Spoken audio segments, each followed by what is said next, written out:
Hey, everybody, it's Eddie from Tokyo. This is your cryptocurrency update from Japan. And this video is very XRP centric. I want to first tell you about SentB. They are a milestone for MoneyGram because they're the first virtual agent based in South Korea. As a licensed financial institution, in short, SentB will focus on utilizing XRP to settle transactions, and it will boost trade volume, according to this article. And I am sure you know how important MoneyGram is now to Ripple because it utilizes the digital asset XRP. But did you know that also SBI is very much tied to the hip with MoneyGram? In fact, they are the partner to send money from Japan to more than 200 countries on the SBI Remit platform. So SBI Remit has exceeded 400 billion yen in transfers in just a couple of years. And they have one channel in particular that is a little special. That is the channel to Thailand. You can see SBI Remit utilizes the Ripple X current technology, and they have a direct partnership with the Siam Commercial Bank. And look at how the growth has taken place since it became live in July 2017. Only 3% of those transactions went over the Ripple network, but as it's progressed and take us out to 2018, you can see there is a 74% ratio now going over the Ripple network. And I think if I were to get a hold of the 2019 numbers, that would be even higher. This is an especially strong payment corridor for both Thailand and Japan, and I will look forward to seeing those current numbers. And I went to the SBI Remit site today, and look at this. This is very interesting. I got a message that says, due to the regular maintenance of MoneyGram, which we have partnered with, internet remittances and convenience store remittances will not be available from the member site during the following hours on Sunday, that's today, July 21st. So I want to speculate that there is XRP going into some new channels. And if I show you the fee schedule, this is money from Japan to the Philippines. It's reasonable, but let's see if the prices go down after maintenance. So if you send anywhere from 500 US dollars to 2,000 US dollars, you can do that for about $14. Anything over 2,000, you can send for about $15. Yeah, it's reasonable, but we all know this space is getting very, very competitive. This is an article that was sent to me a few times yesterday, so I thought I would cover it a little bit. It talks about Japan is set to create major Ripple XRP competitor. This was written by a young woman by the name of Victoria. She is new at writing for the Today's Gazette. She's from the Ukraine. She put her email address there, and I did send her an email, but I got it back. It bounced.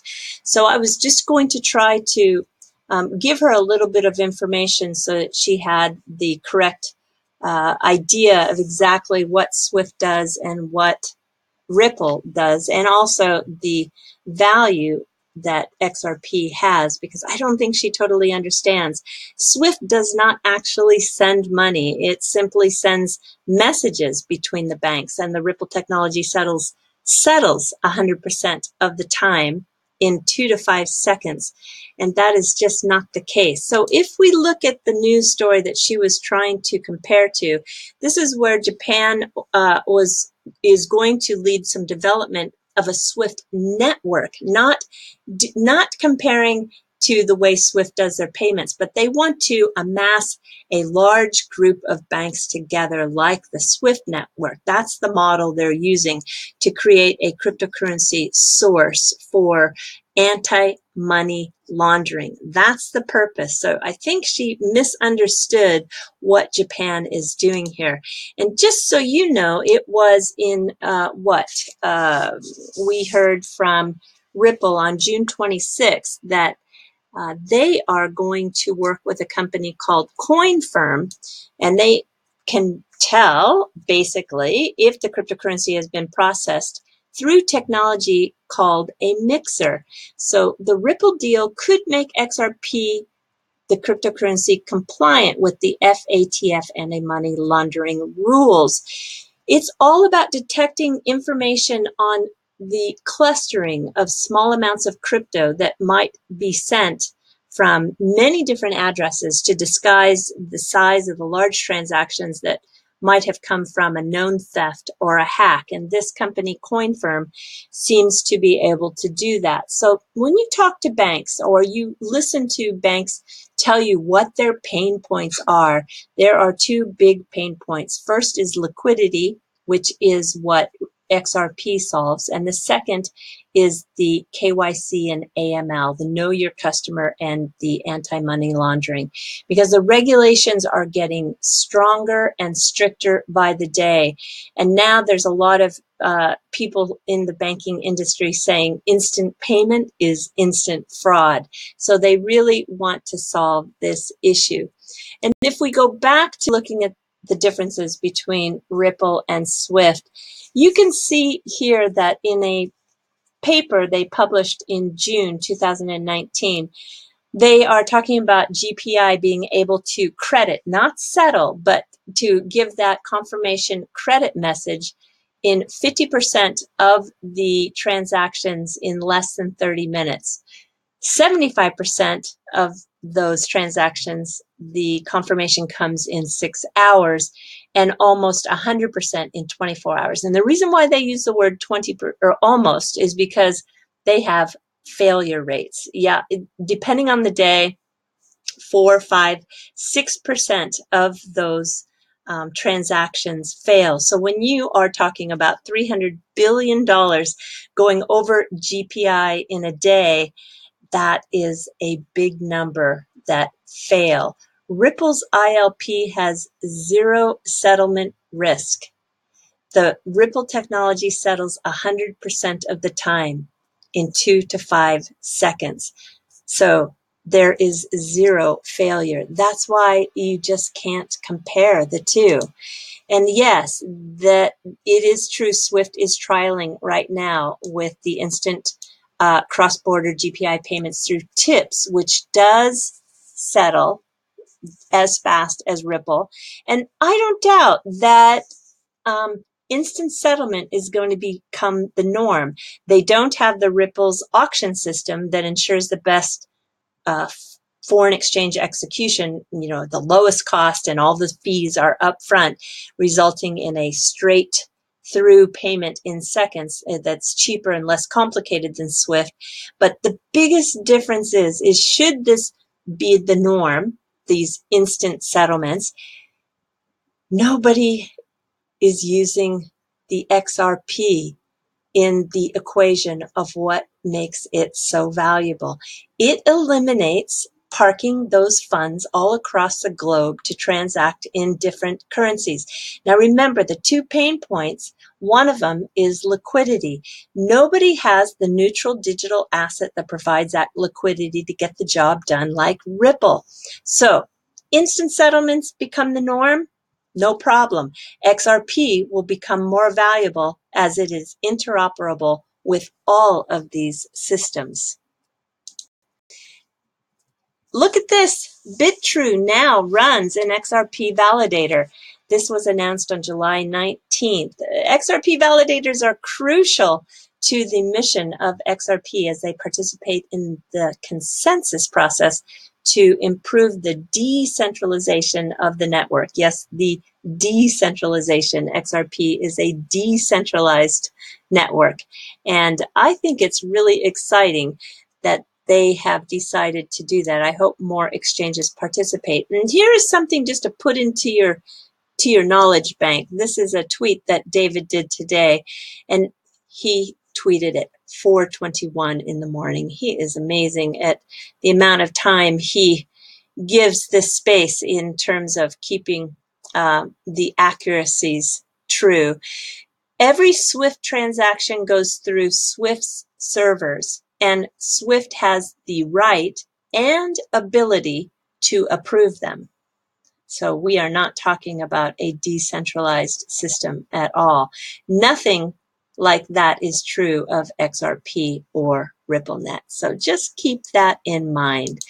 Now, if you're asking yourself, wasn't Bitrue that exchange that had some problem? Well, yeah, back on June 27th, they had a security breach and 4.5 million US dollars in the form of mostly XRP was taken. 100% of those lost funds were returned to the users. Those funds were insured, and on the 28th, they resumed trading, so they were down for 23 hours.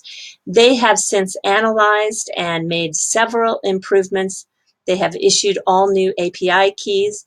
They are also going to launch a Bitrue Vault, which will provide free cold wallet storage, which will maximize asset safety.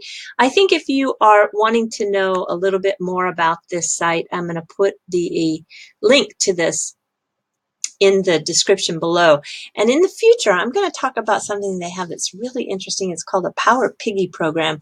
You can actually get an annual interest rate on some virtual assets through the exchange there. It's very, very interesting. Well, if you don't get all your questions answered, let me move myself out of the way here.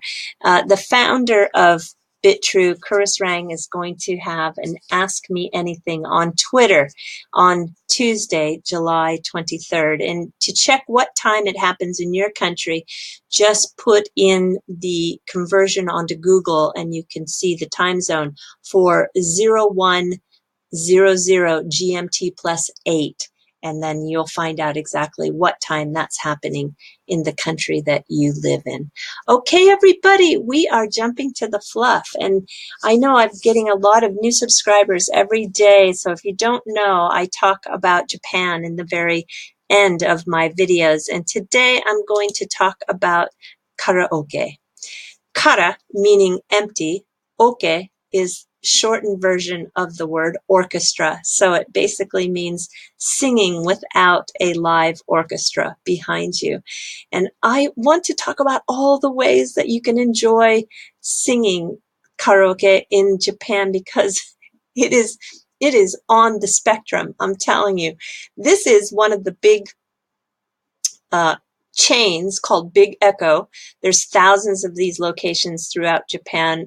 You'll find them next to, across from, or within a 1-minute walk from most of the large stations throughout the entire country. They're very, they're very organized, very clean. They have a good menu so you can eat and drink inside your box that you rent. Here's an example of a karaoke box. Yeah, I think comfortably most of them will fit anywhere from 6 to 8 people. Yeah, that seems to be about the average. And they're very popular in Japan to have parties for moms and kids. And yeah, they start early here in this country singing. There's a lot of weight put on being able to sing karaoke well. And there is many, many young people that do the karaoke box by themselves to practice. So if you have a new song or you want to improve your skills, it's just not uncommon to see people in these rented boxes practicing by themselves. And yes, even in places like Ginza, you can find very fancy karaoke places. This is a karaoke box in Ginza that has a hot spring inside your room. Wow, that's pretty special. But I think maybe from the chains to the individual karaoke snacks that you find, thousands of them through the country. Most of them look very much like this from the front. It looks like a little house with usually a door, and they're called snakku bar. Let me show you what one looks like inside. They're very small. The person who owns it is usually somebody who is very good at singing.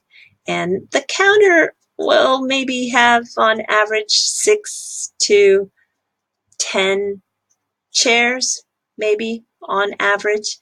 And I want to just tell you, if you want a unique experience at a snack, jump on the Tokaido-sen from Shinagawa Station, which is in central Tokyo.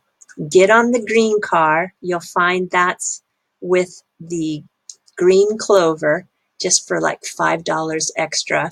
You can then sit in a car that is very comfortable, and for about a 50-minute ride, you go down to the beach city called Chigasaki, and you can go to a very popular place called Vivian's Snack. And Vivian has a very interesting history. So he was born and raised in Tokyo, and he has a kind of timeless Edo-style temperament. What that means is people who are, let me go back here, sorry, people who are from the Edo culture, which is downtown Tokyo, they are very much comparable to people who maybe live in Brooklyn, New York, very straight. And that's the temperament of Edoko people in Tokyo. At the year, when he was 24 years old, he had graduated from the University of Tokyo. That's like graduating from Harvard. It is the #1 school in Japan. And while all his friends went off to work for the best companies in Japan, Vivian opened a snack bar in Chigasaki. And now 40 years later, people young and old come to visit. And so this is, I think, maybe something that you might be interested in if you love the eccentric side of Japan. Okay, everybody. Yeah, do take care. Sayonara for now. Bye-bye.